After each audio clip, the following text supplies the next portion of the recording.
अस्सलाम वालेकुम 10th class, कैसे हैं सब? Hope so you are doing well.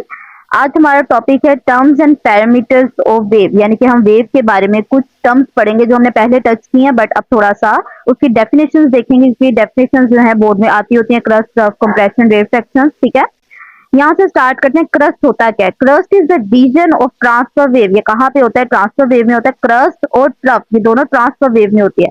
Transfer wave वो वाली वेव जो कि अप और कहाँ पे डाउन मूव कर रही होती है, यानी कि कुछ इस तरीके से मूव करती है, उसको आप ट्रांसफर वेव बोलते हैं। अब जो क्रस्ट और ट्रफ है वो कहाँ पे बनते हैं? सबसे पहले ट्रांसफर वेव में बनते हैं।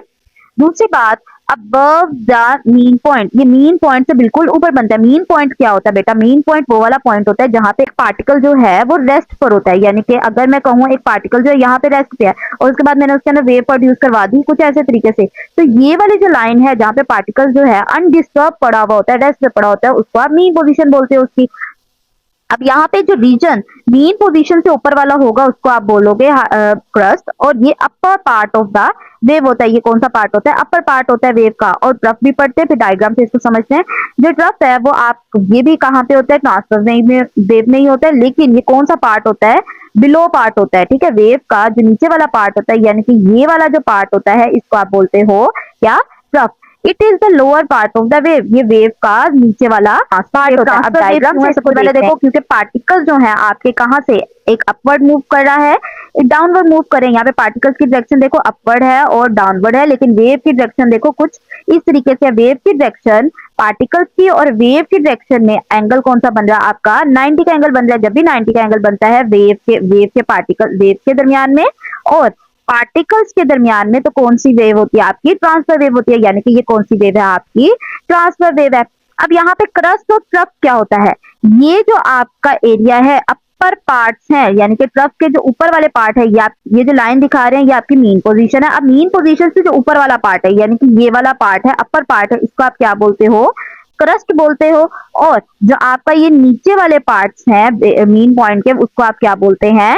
ट्रफ बोलते हैं। ठीक है, नेक्स्ट है आपके पास compression and wave section. Compression क्या होता है? Compression is the region in longitudinal wave. ये कहाँ पे होता है? लॉन्गिट्यूडनल वेव में होता है। कंप्रेशन और वेव सेक्शन कहाँ पे होता है? लॉन्गिट्यूडनल वेव में होता है। लॉन्गिट्यूडनल वेव कौन सी?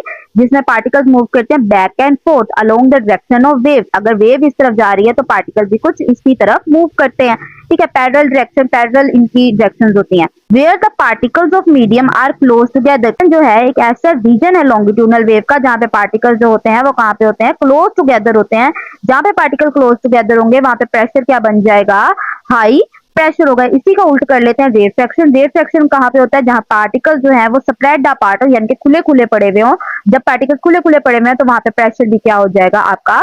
लो प्रेशर हो जाएगा। कंप्रेशन और वेव सेक्शन की डायग्राम आपने पहले लेक्चर में ही देखी थी। इधर से देख लेते हैं क्या कह रहे हैं ये देखें, जहां पे पार्टिकल, इधर पार्टिकल्स क्या है? बिल्कुल पास पास है, तो ये आपका कौन सा पार्ट हो गया? कंप्रेशन हो गया। ठीक है, अब ये जो अगला पार्ट है आपका जहाँ पे पार्टिकल्स जो है वो दूर दूर है, ये कौन सा पार्ट होगा? आपका वेव सेक्शन। इसी तरीके से आगे कंप्रेशन, फिर आगे वेव सेक्शन। जहां पे पार्टिकल्स पास पास होंगे उसको कंप्रेशन। इधर आपका प्रेशर क्या होगा?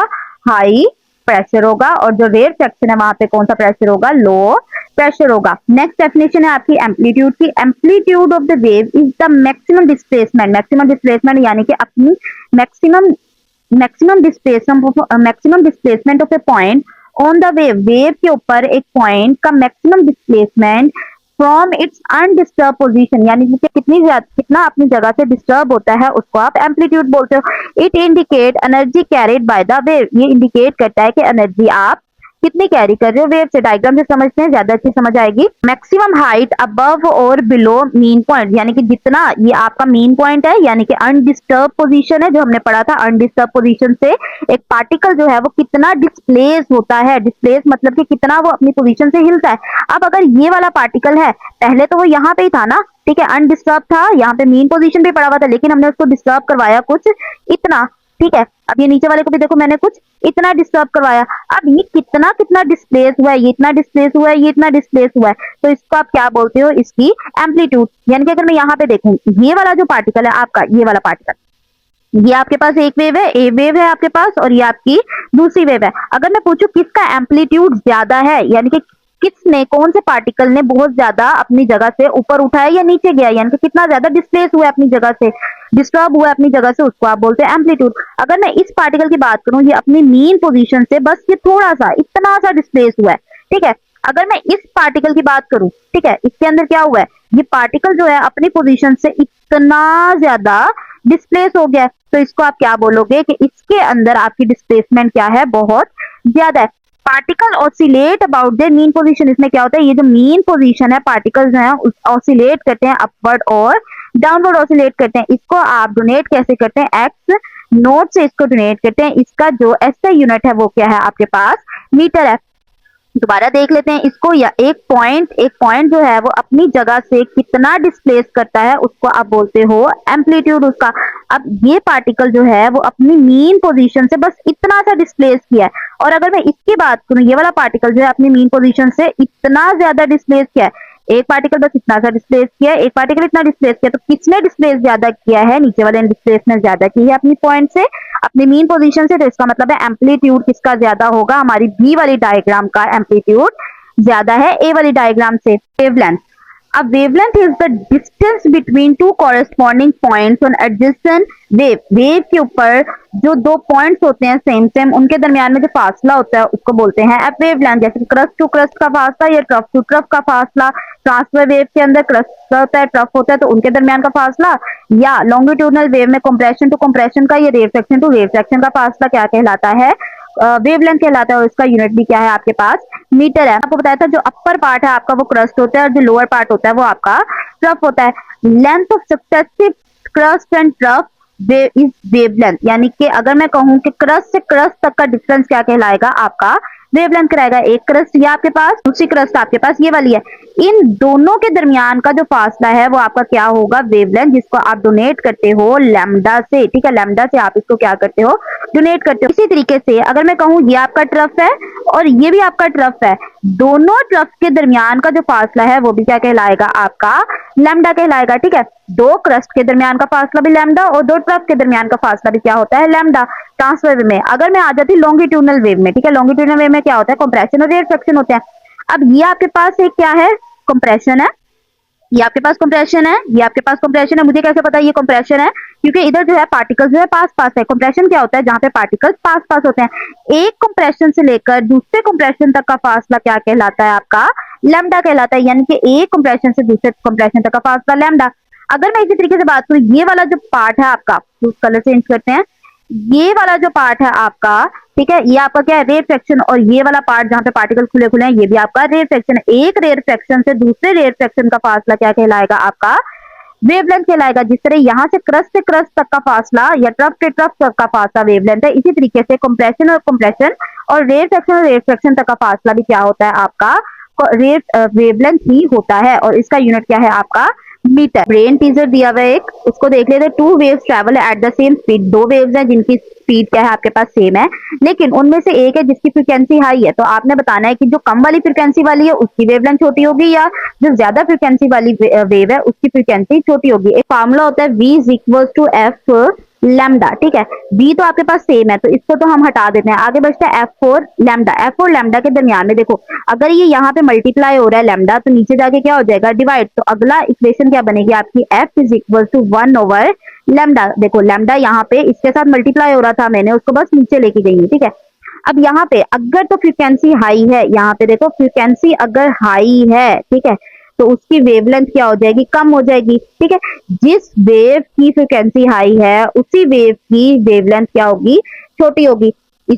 इसका आंसर ये है कि उन्होंने पूछा कि किस वेव की वेवलेंथ जो है छोटी है, तो मैं बताऊंगी कि जिस वेव की फ्रीक्वेंसी हाई थी, according to v is equal to f lambda wave equation, जिस वेव की फ्रीक्वेंसी हाई थी उसी वेव की वेवलेंथ क्या होगी, छोटी हो जाएगी, क्योंकि यहाँ पे इनवर्स का रिलेशन बन रहा है, ठीक है, 1 ओवर का रिलेशन बन रहा है। अगर ऊपर एरो ऊपर की तरफ है तो नीचे एरो नीचे की तरफ होगा, यानी कि एक चीज अगर इंक्रीज हो रही है तो दूसरी चीज क्या हो जाएगी, डिक्रीज हो जाएगी। Frequency of the wave is the number of complete cycle that pass a fixed point in 1 second। वो कह रहे फ्रीक्वेंसी क्या होती है कि एक सेकंड में वेव के कितने साइकिल गुजरे हैं उसको आप बोलते हो फ्रीक्वेंसी है उसकी। जितने ज्यादा साइकिल गुजरेंगे उतनी, एक सेकंड में जितने ज्यादा साइकिल गुजरेंगे उतनी ही उसकी फ्रीक्वेंसी हो जाएगी। और इसको मेजर कैसे किया जाता है? हर्ट्ज से मेजर किया जाता है। इसका यूनिट हर्ट्ज है और 1 hertz is equal to 1 wave per second. यहाँ पे देखो नंबर ऑफ वेव साइकिल और the number of oscillation completed in 1 second. एक सेकेंड में जितनी वेव साइकिल गुजर रही हैं उसको आप बोलते हो कि उसकी फ्रीक्वेंसी है।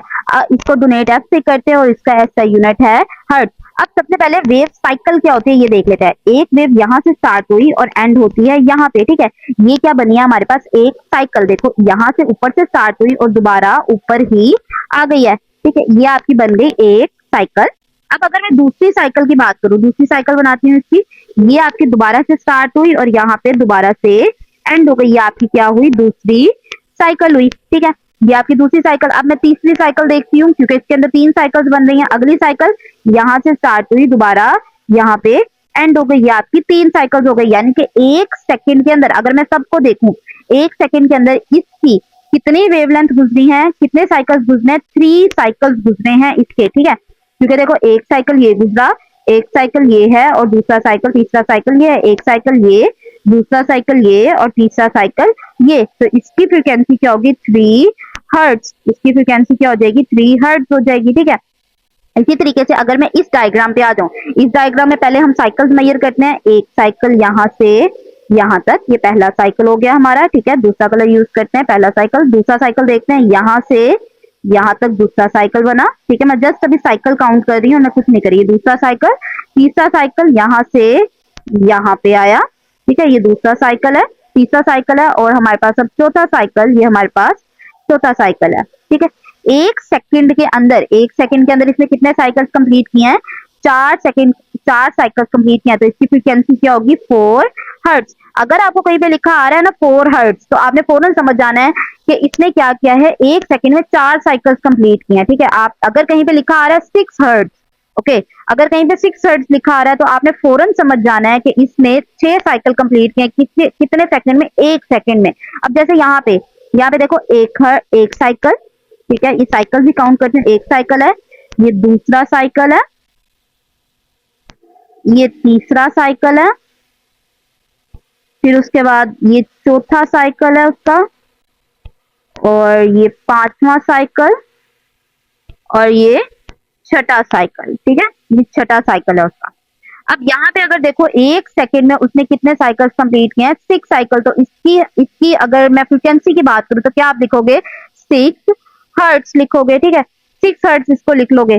तो यहाँ पर बात क्या हो रही है? अगर तो यहाँ पर 6 हर्ट्ज लिखा हुआ है, आपको कहीं में नजर आ रहा है 6 हर्ट्ज, 8 हर्ट्ज, तो आपने फौरन क्लिक करना है आपको कि इस चीज ने 6 वाइब्रेशन कंप्लीट की हैं, 6 साइकिल्स अपने कंप्लीट किए, कितने सेकंड में? एक सेकंड के अंदर। और अगर आप ये भी देखोगे, जब भी फ्रीक्वेंसी ज्यादा होती है तो वेवलेंथ कम हो जाती है। देखो इस डायग्राम से, अगर मैं इस डायग्राम को ही दोबारा दिखाऊं आपको, दोनों डायग्राम्स को देख लेते हैं। जब भी फ्रीक्वेंसी ज्यादा होती है तो वेवलेंथ कम हो जाती है। अभी मैंने आपको बताया था ब्रेन टीजर के अंदर ही, V इज इक्वल टू क्या होता है? F lambda. और V और F का अगर रिलेशन देखें, इन दोनों का रिलेशन देखें तो इनवर्स रिलेशन होता है। देखो लैम्डा यहाँ पे मल्टीप्लाई हो रहा है, दूसरी तरफ जाके क्या हो जाएगा? डिवाइड हो जाएगा। V over lambda is equal to F। अगर मैं F और इसको ही लिखूं तो यहाँ पे आएगा 1 over lambda is equal to F। अगर तो फ्रीक्वेंसी बहुत ज्यादा है किसी चीज की तो वेवलेंथ क्या हो जाएगी? कम। वेवलेंथ क्या होती है? एक पॉइंट से दूसरे पॉइंट तक का डिस्टेंस होता है। अब यहाँ पे आपको पता चल रहा है कि अगर फ्रीक्वेंसी ज्यादा होगी किसी चीज की तो उसका वेवलेंथ क्या हो जाएगी? कम। यहाँ पे देखो एक सिर्फ 3 साइकिल्स कंप्लीट हुए थे, तो इन अगर मैं वेवलेंथ की बात करूं यहाँ से यहाँ तक, तो इसकी वेवलेंथ इस वक्त काफी ज्यादा है। इधर देखो वेवलेंथ थोड़ी सी और कम हो गई है क्योंकि साइकिल ज्यादा हो गए, जैसे जैसे फ्रीक्वेंसी ज्यादा होती जा रही है। अब देखो यहाँ पे 6 साइकिल हुए, यानी कि 6 फ्रीक्वेंसी हो गई। तो यहाँ पे देखो वेवलेंथ जो है बहुत ज्यादा कम हो गई है। यहाँ पे देखो यहाँ पे वेवलेंथ कम हो गई, ठीक है। फ्रीक्वेंसी क्या हो गई आपकी? 6, यानी कि फ्रीक्वेंसी ज्यादा हो गई तो वेवलेंथ आपकी कम। यहाँ पे फ्रीक्वेंसी कम हुई है तो वेवलेंथ आपकी थोड़ी सी ज्यादा हो गई। इसी तरीके से यहाँ पे देखो फ्रीक्वेंसी बिल्कुल कम है, 3 है, तो आपकी वेवलेंथ क्या है? काफी ज्यादा है। इन दोनों के दरमियान में, वेवलेंथ और फ्रीक्वेंसी के दरमियान में आपस में इनवर्स का रिलेशन है। जैसे जैसे फ्रीक्वेंसी ज्यादा होती जाएगी, साइकिल ज्यादा होते जाएंगे एक सेकेंड में, उतनी ही फ्रीक्वेंसी जो है वो कम होती जाएगी। और फ्रीक्वेंसी क्या होता है कि एक सेकंड में कितने साइकिल्स कंप्लीट हो रहे हैं उसको आप बोलते हो फ्रीक्वेंसी है उस चीज की। यहाँ पे एक साइड ब्लॉक है फ्रीक्वेंसी के बारे में, इसको देख लेते हैं। फ्रीक्वेंसी टेल अस, फ्रीक्वेंसी हमें बताती है कि how many wave pass through a point in 1 second. वही बात है कि एक सेकंड में कितनी वेव या कितने साइकिल कंप्लीट हुए वेव के, वो हमें फ्रीक्वेंसी बताती है। That is why FM radio station is called 88.0 megahertz. Mega means to 10⁻⁶ prefix आपको याद होगी, हमने 9th क्लास में की थी। It is sending 88 million wave cycle per second। 88 यहाँ पे लिखा हुआ है 88 मेगाहर्ट्ज, ठीक है। मेगाहर्ट्ज मैंने कहा था, अगर तो आपको पता चल जाए 6 हर्ट्ज लिखा हुआ है कहीं पे, तो आप क्या समझोगे कि 6 साइकिल गुजर रहे 1 सेकंड में। अगर यहाँ पे 88 मेगाहर्ट्ज लिखा हुआ है तो यानी कि 88 मिलियन साइकिल गुजर रहे हैं यहाँ पे कितने सेकंड में, पर सेकंड में। 1 सेकंड में 88 मिलियन साइकिल जो है वो वेव्स के गुजर रहे हैं। नेक्स्ट है वेव पीरियड। वेव पीरियड के एक वेव जो है अपना कंप्लीट साइकिल करने में कितना टाइम लगाएगी, उसको आप बोलते हो wave period. Time required to complete one wave to pass through a fix point is called wave period. एक वेव को पूरा होने में कितना टाइम लगता है उसको आप बोलते हो wave period. It is the inverse of frequency, ये फ्रीक्वेंसी का इनवर्स है। इसका फॉर्मूला देख लो, T is equal to 1/f, क्योंकि फ्रीक्वेंसी का इनवर्स है इसलिए इसको 1/f लिखा जाता है। और इसको मेजर किस में किया जाता है, सेकंड्स के अंदर मेजर किया। पीरियड दोबारा से देखो, time period, time taken by the oscillating body, यानी कि एक वेव को कंप्लीट होने में कितना टाइम लगता है, एक साइकिल कंप्लीट होने में कितना टाइम लगेगा, उसको आप बोलोगे टाइम पीरियड। अगर मैं यहाँ पे देखूं इस डायग्राम में, ये एक साइकिल है, ठीक है। पीछे हमने डिस्कस किया था कि ये एक साइकिल है। इस एक साइकिल को कंप्लीट होने में जितना टाइम लगेगा उसको आप बोलोगे उसका टाइम पीरियड है, ठीक है। एक साइकिल को सिर्फ कंप्लीट होने में जितना टाइम लगेगा उसको आप बोलते हो टाइम पीरियड। जैसे कि अगर मैं यहाँ पे बात करूँ, ये वाला जो साइकिल है उसको कंप्लीट होने में जितना टाइम लग रहा होगा, एक साइकिल को कंप्लीट होने में जितना टाइम लग रहा होगा, उसको बोलेंगे हम टाइम पीरियड। नेक्स्ट है आपके पास वेव फ्रंट। वेव फ्रंट क्या होते हैं? Wave front is the imaginary surface on which all points have same plane. एक ऐसी इमेजिनरी सरफेस जिसके ऊपर सारे पॉइंट जो है वो सेम फेज में होते हैं, यानी कि इन फेज में होते हैं, उसको बोलते हो आप वेव फ्रंट। आपके अंदर जब हम स्टोन फेंकते हैं तो उसके अंदर कुछ इस तरीके के सर्कल्स प्रोड्यूस होना स्टार्ट होते हैं, ऐसे ही है। तो ये जो इमेजिनरी सरफेस है इसको आप बोलते हैं वेव फ्रंट। अब ये हमें क्या दिखा रही है कि जो सारे फेजेस हैं, जो सारे पॉइंट्स हैं, वो क्या है, सेम प्लेन में है। यानी कि ये जो ऊपर वाले पॉइंट्स हैं ये सारे क्रस्ट हैं और ये भी सारे क्रस्ट हैं। जो क्रस्ट हैं वो सारे के सारे एक साथ सेम फेज में है, और जो नीचे वाले पार्ट हैं वो ट्रफ है, और जो ट्रफ और ये वाला ट्रफ है वो सारे सेम फेज में है। हैव द सेम डिस्प्लेसमेंट, जिनकी displacement on direction of motion सारी की सारी सेम होगी। It represent the leading edge of the wave. ये leading edge of the wave को रिप्रेजेंट करती हैं जब ये ट्रांसफर करती हैं एक मीडियम से। काफी सारे इसके अंदर काफी सारी टाइप्स होती हैं वेव फ्रंट की। सिलेंड्रिकल होती है, पॉइंट होती है, लेकिन आपके अंदर बस ये बताया गया कि ये इमेजिनरी फेज है। स्पीड, वेव स्पीड क्या होता है? Wave speed is the rate at which the wave propagate through a medium. जिस स्पीड से जो वेव मूव करती है उसको आप बोलते हो wave speed. Is equal to distance covered over time. अगर हम देखें स्पीड का जो सिंबल है वो v, और आपके पास आता है डिस्टेंस का सिंबल s, और आपके पास है t, ये आपके पास है। लेकिन अगर हम वेव को डिस्कस कर रहे हैं, वेव के अंदर डिस्टेंस क्या होता है? ठीक है, एस तो डिस्टेंस है ना। लेकिन अगर हम वेव को डिस्कस कर रहे हैं, अगर हम ये वेव बनाते हैं तो इसके अंदर यहाँ से यहाँ तक का डिस्टेंस हमने क्या पढ़ा है, क्या होता है? लैम्डा होता है, यानी कि वेवलेंथ होता है।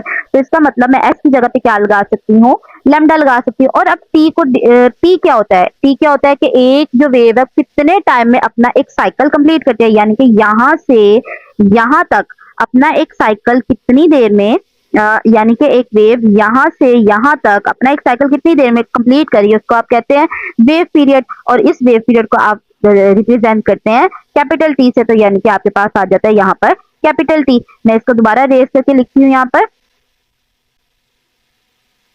तो आपकी इक्वेशन बनती है यहाँ पर v इज इक्वल टू, क्योंकि s की जगह पे आपने क्या लगाना है? लैम्डा, क्योंकि लैम्डा होता है डिस्टेंस यहाँ से यहाँ तक का डिस्टेंस, और t जो है टाइम पीरियड, वेव पीरियड के अंदर होता है। अगर हम वेव को डिस्कस कर रहे हैं तो आपका v बन जाएगा v is equal to lambda over t। ठीक है, यही है। यहाँ पे देखो डिस्टेंस ट्रेवल आप लिखते हो लैम्डा, और टाइम टेकन आप लिखते हो टी के इक्वल। अगर यहाँ पे v s तो t है तो आप s को लैम्डा के अंदर चेंज करोगे, जैसे मैंने s को लैम्डा के अंदर चेंज किया, और t को आप कैपिटल T में चेंज करोगे। क्या आप वेव के बारे में बात कर रहे हो? तो आपका फॉर्मूला नया बना है v is equal to lambda over t। आपको पता है कि टाइम पीरियड और फ्रीक्वेंसी के दरमियान में इनवर्स का रिलेशन है।